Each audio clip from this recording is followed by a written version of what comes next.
Welcome to First Presbyterian Church of Corvallis Online Worship. I am Matt Goff, Pastor Matt Goff. I'm a pastor here. If you've been coming and you just started coming the last 3 months, you may not know that, but I have been on sabbatical. And so it's a bit of a welcome back for me as well. And it's good to be back. It's so good to be back. I'm so grateful for the sabbatical and the gift that sabbatical is in the Presbyterian Church USA. Pastor in our presbytery of the Cascades, a pastor is afforded a minimum of a 3-month sabbatical every 6 years of ministry. And I have been in ministry 17 years, and this was my first sabbatical. That's not your fault. You gave me a sabbatical. This is my 8th year here, and that's not, it used to be 7 years, and then they moved it to 6 in the midst of everything, and then pandemic delayed mine a year. So again, you are gracious and letting me take this sabbatical, and not only that, but supporting me in it and supporting the staff. And I'm so grateful for Pastor Sharon Edwards stepping in as acting head of staff and lead pastor, and she started to fill me in, and I have a lot to catch up on, but I'm so grateful for all the work that the many volunteers and all of you have done while I was able to have that space. It was a space that allowed me to do some deep discernment and to grow, and I really did grow, and so I am thankful for that. I will be a better pastor because of it. And I am grateful for the ways that you supported me with a love gift. Boy, what a surprise. And I'm in the midst of writing thank you notes for that. But thank you so much. That afforded me the ability to travel a little bit and be careful about that, but to go to things like Washington, D.C. and see the African American Museum as well as many other sites there, and to spend time with part of my seminary cohort that we've been seeing, and my best friend who is in Annapolis. So that was a treat. So thank you. Thank you. It refreshed me. It did everything I think a sabbatical should do, and has put me in a good frame of mind, has helped me, give me some ideas and vision, and I've been using the book that Pastor Sharon's been using with Session that we hope, and I'll talk about in my sermon a little bit, and you'll hear more about living in and leading in a liminal space that you've heard Sharon preach about last week and earlier. So thank you for all. And sabbatical was not about trying to get away from you and to not have any contact with you. And I hope you understand that the no contact was not about some sense that you are people that I wanted to be away from. That's not the case. I am so eager and ready to be back with you and excited to see you and love you and care for you. But it was about me being able to take the pastor role off, the hat off, the robe, the stole, whatever. That's important in sabbatical. You really cannot begin to delve and do the kind of work I think should be done in sabbatical if you are not able to fully take that stole off. You can never take the pastor heart out. I understand that, but the role. And it was difficult to not want to step in and be a pastor for some of you through some very difficult things. But it was important to preserve that space, but not just for my sake, but this church and this session put Pastor Sharon in as the lead pastor and head of staff, and to not usurp her authority and usurp her role, acting in my stead as well, would have been disrespectful. So I hope you understand that. It wasn't because I didn't care. It wasn't because I wasn't heartbroken for some of the things you have experienced or gone through, but it was important that I didn't keep putting the role back on and then taking it off. It just doesn't work that way. It took me probably at least a month probably longer, before I felt like I wasn't thinking as the role of a pastor.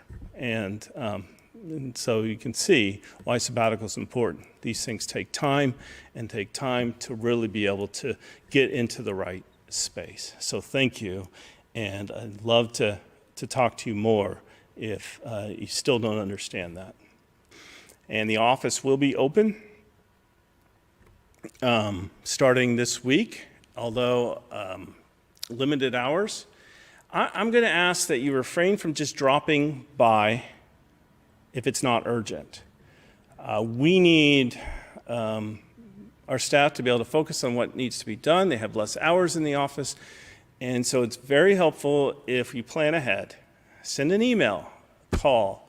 Is there a good time I can come in? Please try to make an appointment and refrain from just dropping in. I appreciate you doing that, and I am asking that of our congregation to respect their time and space and try to plan ahead. Thank you. Let's prepare our hearts for worship. I'm going to open our worship with the scripture for today.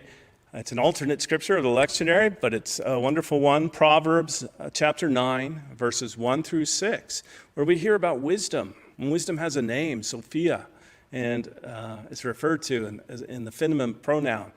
And it's a wonderful passage, and wisdom is a wonderful thing to study about in the scripture because it's something that kind of got swept under the rug in early Christendom, and I wonder why that is.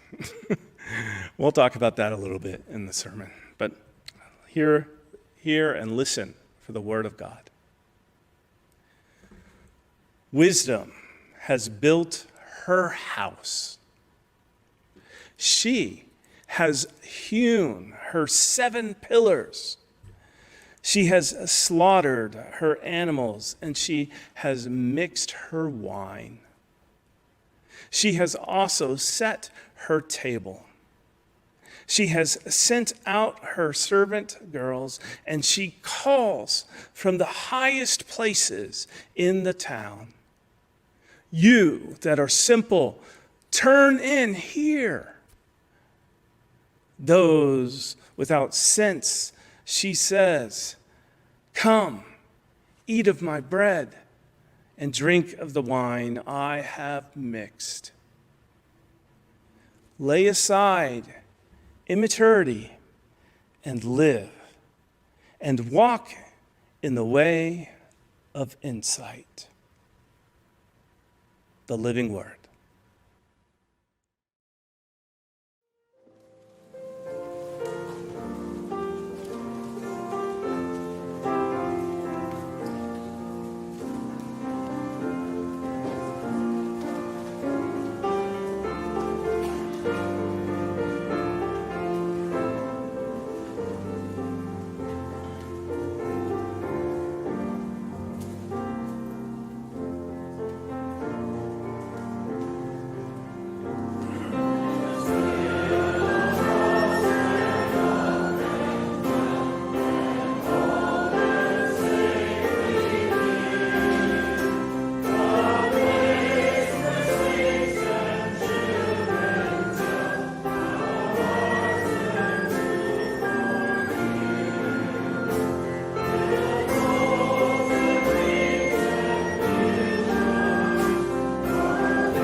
When contemplating what to bring to you in terms of my first sermon and my first message since returning from sabbatical, I really didn't know where to start.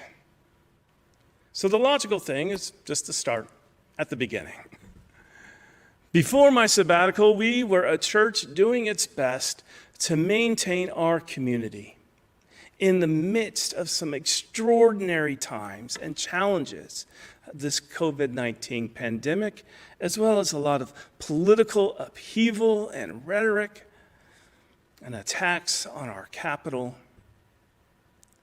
So many of you impressed me with your ability to adapt and to contribute and to participate in new ways and in different ways, and even to connect with one another and have discussions and to grow and to be active and to support and come and help those in our community who needed it, helping with housing and groceries and helping in so many different ways, as well as caring for those who are ill and for those who are grieving. The shutdown and the pandemic forced upon us what Sharon has been talking about, and as I mentioned earlier, and what I'm reading about and have been reading about over my sabbatical in Susan Beaumont's book, How to Lead When You Don't Know Where You're Going. Leading in a liminal season. It forced upon us a liminal season. The thinking and practices that Susan so effectively communicates resonated throughout my sabbatical. Because we are in a liminal season, liminal being a changing season, a transitional season in between one place, the past, and the future. Change has been thrust upon us, and we had to adapt. And there are many ways that we can react to being in a liminal, transitory time. If you need help understanding what liminal means still, think in biblical terms of the Hebrews who were in the wilderness after the Exodus, thrust out of one way of existing, yes, slavery, but it was the way that generation after generation knew. With the promise of a new way, a way of freedom, where they could be who they are and their own people. But then, stuck in this liminal season of the wilderness, between slavery, the old way, and the promised land. Many of them and many of us just want to go back to the old, the way it used to be. They hated the wilderness and the liminal time so much, they said it was better to be slaves in Egypt than this. And they blamed the ones that were leading them for bringing them there, blaming Moses, often being angry at him, or even blaming God. Or being frustrated. Why aren't you bringing us out? What are you doing to get us out of here? What's your big idea? Or just falling into despair, turning their backs on God, worshiping idols. We don't often like the liminal time. It can be hard to learn to embrace. And so this season, you may have exhibited all these behaviors and more. It has not been easy. It's not been easy for any of us. And much has been lost. The ability to connect with our loved ones, to love our community, to share in important events or even experience events that we so love, or to gather and remember those who have passed, or even just to play together. And even if you did those things, you weren't able to do so completely freely, with always the thought of the risk of our mortality, or maybe the mortality of the one you're with, or mortality of the people you care for or take care of, or maybe just health and long-term health of those or yourself. Everything was changed. And even when we tried to do the old things, those were changed. Even our ability to experience them the old way was changed. And we ache to go back. I understand that ache. And our church is taking up the task to try to discern what's best and how to do that this fall.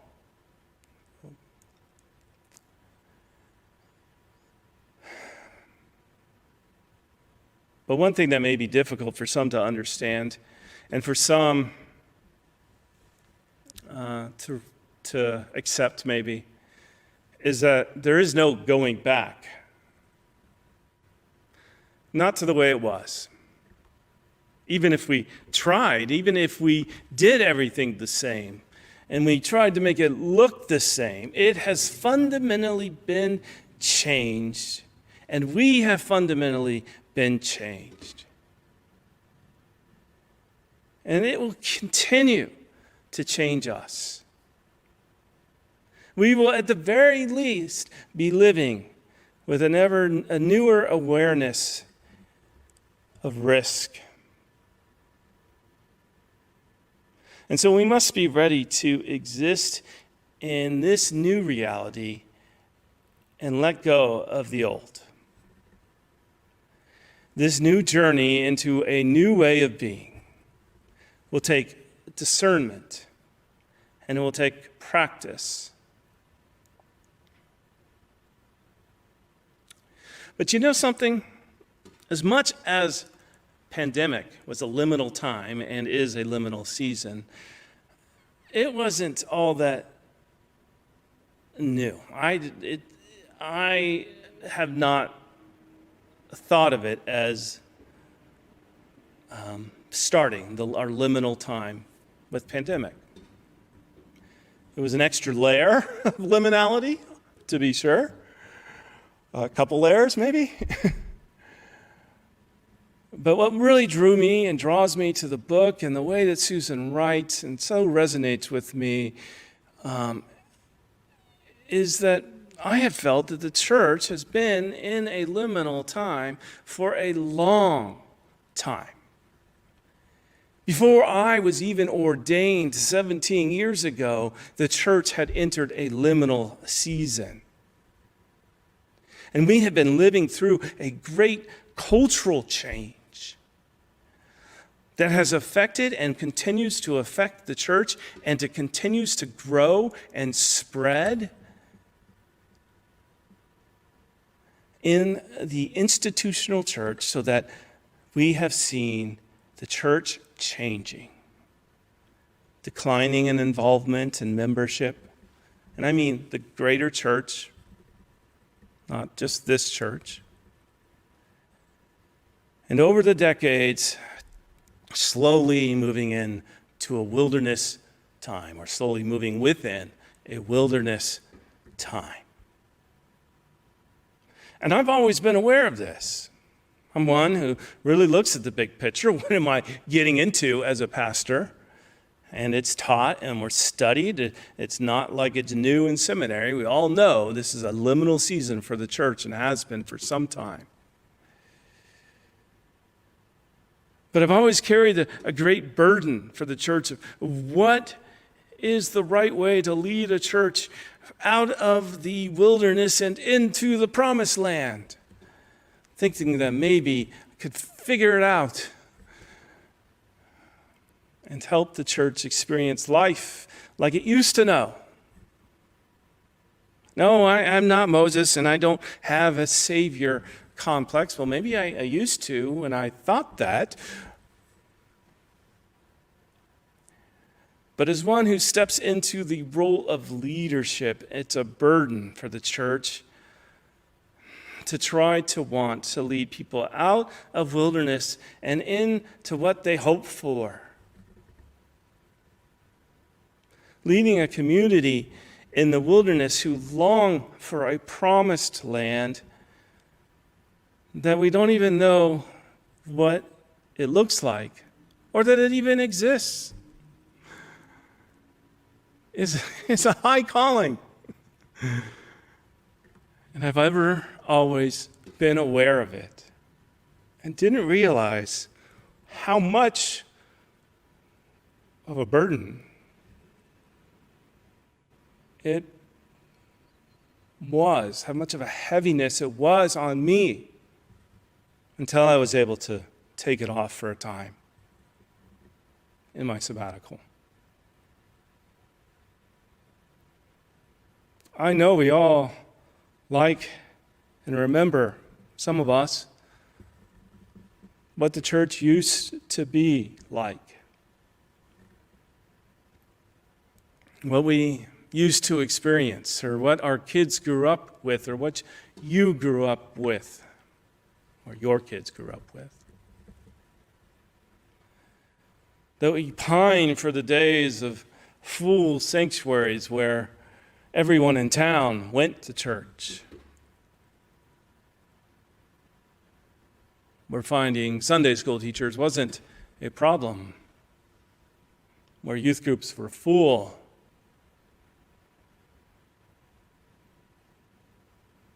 The way the church used to be. And sometimes we think that was the promised land that we need to go back to.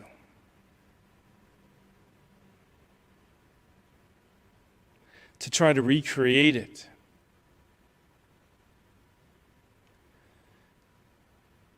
But once you enter the wilderness, there is no going back.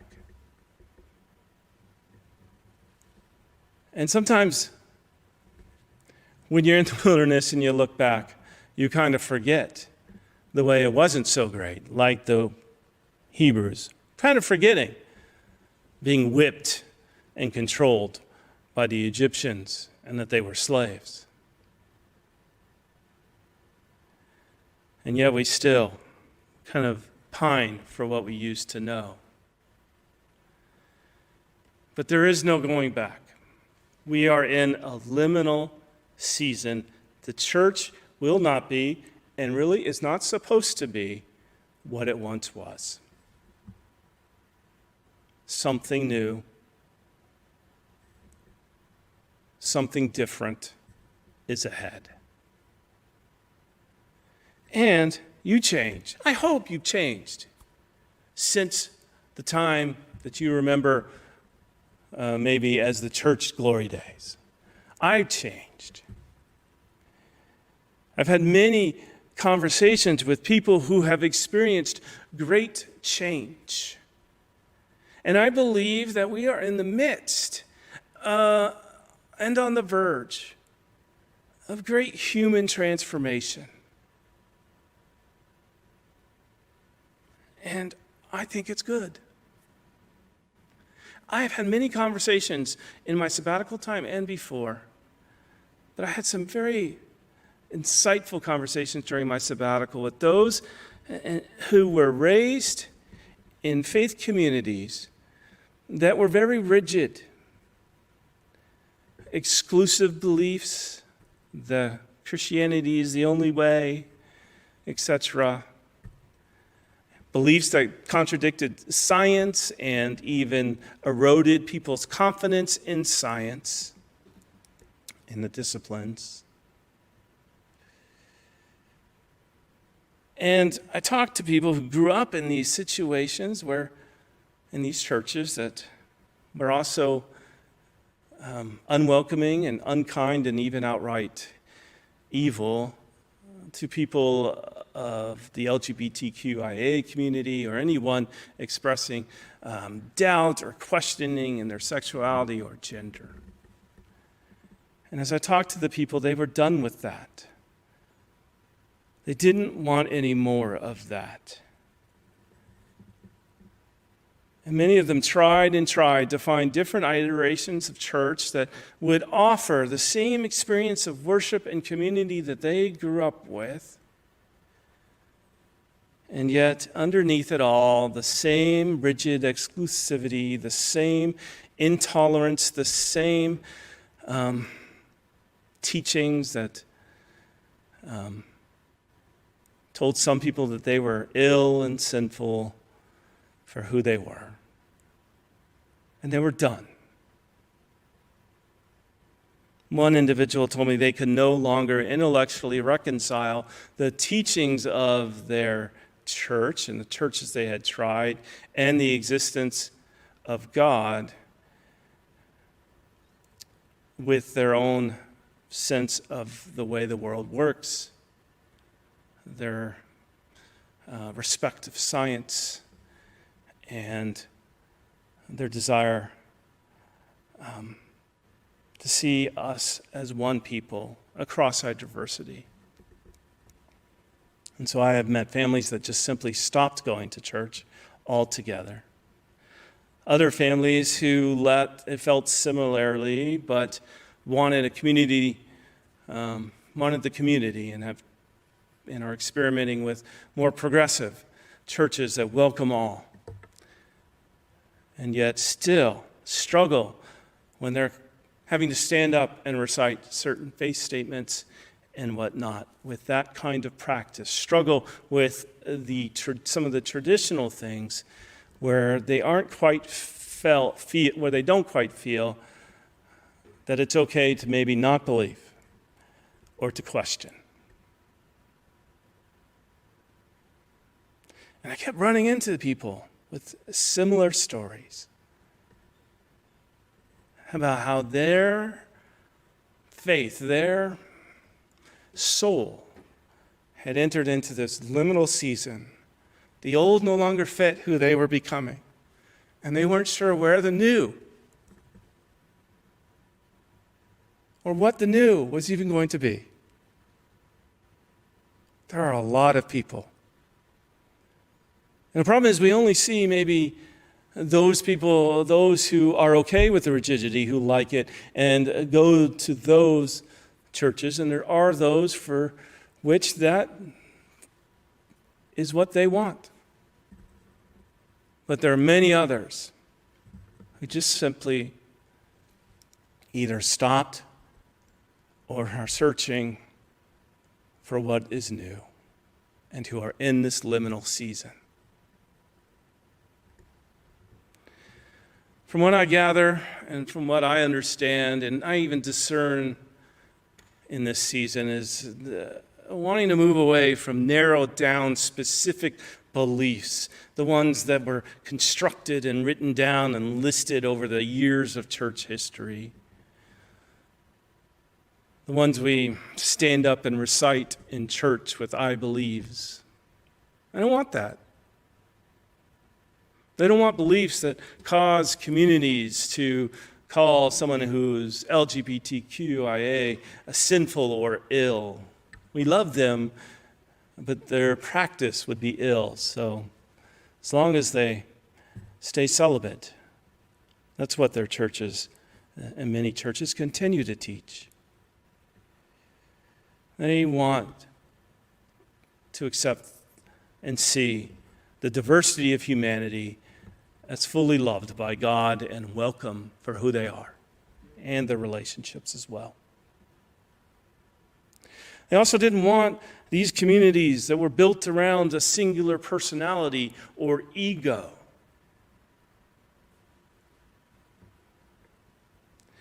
And they were burned out on celebrity pastors. They want room to question, to explore, to overturn every rock, to wander in the wilderness, to wander within. But one thing I think, and I think all humanity wants, and why I chose it as the word to highlight in the front of our church, is community. People to belong with and to explore with. They want to be able to belong no matter who they are, what they're thinking and wrestling with, and even if they decide they don't really believe in a supernatural God. Heck, I struggle with magic thinking, and I have made no secret of that. And I know many in our sanctuary do, and some may not even believe in God. And yet, do we make that comfortable, a comfortable place for people? Do we tell them they can belong to us wherever they are in their faith without the expectation or the hope that they will come along and think and believe like us? To let them be and to learn and be challenged by them as well. Perhaps if we reframe our thinking in this liminal time, for me it helps to reframe our thinking around the greatest commandment when they asked Jesus, based on the Shema from Deuteronomy, to love God with all of who you are and to love your neighbor as yourself. See, I see all of what God created as God being infused with and throughout it and being the glue and connection of all that is created. And so for me, it's easy to say, love the whole with all of who you are and love the one. Love the whole. Not just other people, but our creation, our planet, our animals, and love the one. They're the same thing. It's hard to love the whole. We're single people, so sometimes we do that by loving the one that's in front of us. All of creation with everyone and everything interconnected.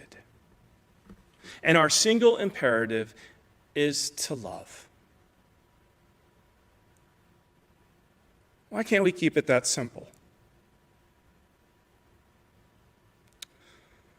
Humans, when we eat toxins. Even the healthy foods we have toxins. So we have livers and kidneys, and we filter out the substances that are good for us and use those in our body, and the toxic things, hopefully, if our kidneys and liver are working well, get rid of the toxins. If we eat too much toxic food, then we begin to overwhelm those filters, and we can get sick, and we can do damage and even permanent damage to our systems. Toxins are everywhere, even in the good things that we eat, and it's important to be able to filter out the toxins.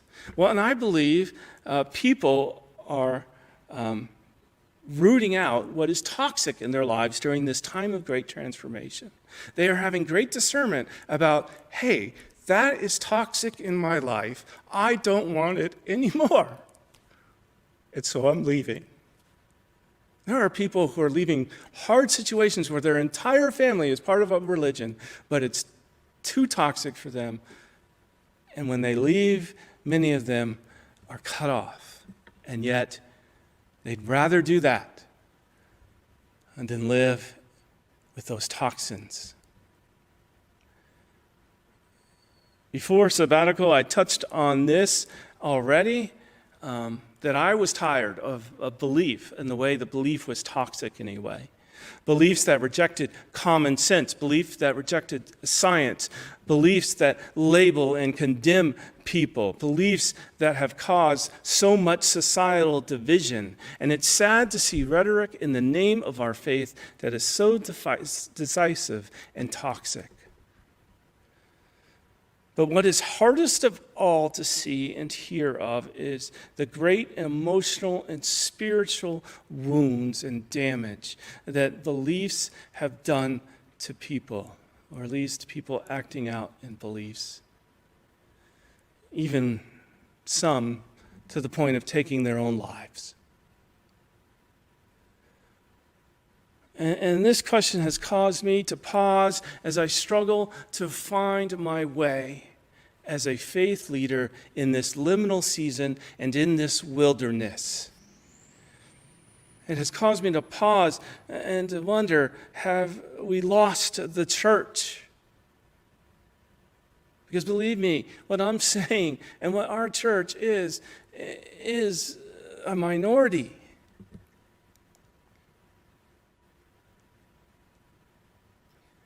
And I really don't blame those who have just walked away from it all. I wouldn't want to expose my children to such toxic poisons either, even if the youth group was big and fun. I'm sorry to tell you that I did not find the path or the way to the promised land while on sabbatical. I'm still very much in the wilderness, and I don't know the way out. I don't. I wonder sometimes maybe if I was just born for a liminal space and whether I really just kind of like it better. I do kind of like the wilderness. But how do we find our way to be a community in a liminal season and a liminal space? In this wilderness, both as individual souls in our own spirituality and growth and as a people. That's what I hope to concentrate on this fall, using Susan's book in both get-togethers and book group, and hopefully some practices, as well as we preach through this fall season. I began with that passage from Proverbs, an alternative text of the lectionary this week, about Sophia, about wisdom. Sophia, like I said, got pushed into the wilderness, and so that's appropriate by the church. As the church grew and doubled down on Trinitarian theology and mostly male images for God. But she's very much biblical and is described as part of who God is. Wisdom, an elusive word, not really knowledge, something I think develops at the crossroads of experience and knowledge, combined maybe with a deepened self-knowing and awareness and a spirituality. It's hard to describe. But as Proverbs describes wisdom, we are given this image of a house that wisdom builds, with 7 pillars, and unfortunately there's no definitive understanding of whether those 7 pillars represent anything, other than that was the architecture of the time that this was written, of great halls and great houses. But that's not important. It's important to know it's a great, sturdy, strong house. But what's even more important is what's within. Sends out all of her maiden servants to call people in, to invite them in, those who have no sense, those who are lost, those who don't know the way out, those who are empty. That's one reading of that word, those who are empty. And call them in to have bread and wine around the table. Now, this isn't some reference to Jesus that the writer of Proverbs, or Solomon traditionally, somehow knew about. Jesus also took a very important symbols of people, the staples of life, bread and wine more than water, because wine was safer to drink. It was a very low alcohol kind of wine, but it killed all the dangerous microbes. So everybody drank it, even children, and you'd have to drink a whole lot to get tipsy. So bread and wine were the staples to eat. The core of what we need as a people. Food and sustenance. And to share the core of what we need around the table with each other. What we need is found in one another, in community, and in the very core of the things that matter to people. And wisdom invites us then to put away immaturity. And however, this Hebrew word is more than that. It's more than immaturity. It can be translated, in fact, traditionally it was translated as thoughtlessness or empty-headedness. Naivete is another translation. The absence of critical thought. Put that away. Start thinking. Take confidence in the fact that you have been created as one who can think and wonder and rationalize and observe and share. Have a flexible mindset. Put away the thoughts that you don't have anything to bring to the table and that you only have what you can accept and as true from others. Maturity, then, is the ability to think about things, to question. And wisdom invites us in, then, to live, to think, to live. Love life. And to have great insight. Another great word, insight, understanding. My favorite word, perspicaciousness. Deep inner knowledge of who you are. Knowing that within you can discover truths about your own existence and about existence in general. This is what wisdom invites us to in a liminal space and in all spaces. And as we move forward, I am determined to help foster this place, but also you as a people, to be that kind of space where we can be authentic, to create a space where we can be real, whether you're an atheist, whether you believe in supernatural, or whether you're somewhere in between, to be authentic person and to try to understand who you are, who God is, and what is the way that we have to walk. That we can be a way station in the wilderness and the liminal time that can embrace the great transformation that's happening within humanity and encourage people to live together and in community where they can detox and be nourished, to think freely and to be healed and to be told that they belong no matter who they are or where they are in their beliefs or thinking. I invite you on that journey to create that space and to be that people. And I hope that you'll join.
Hear this benediction.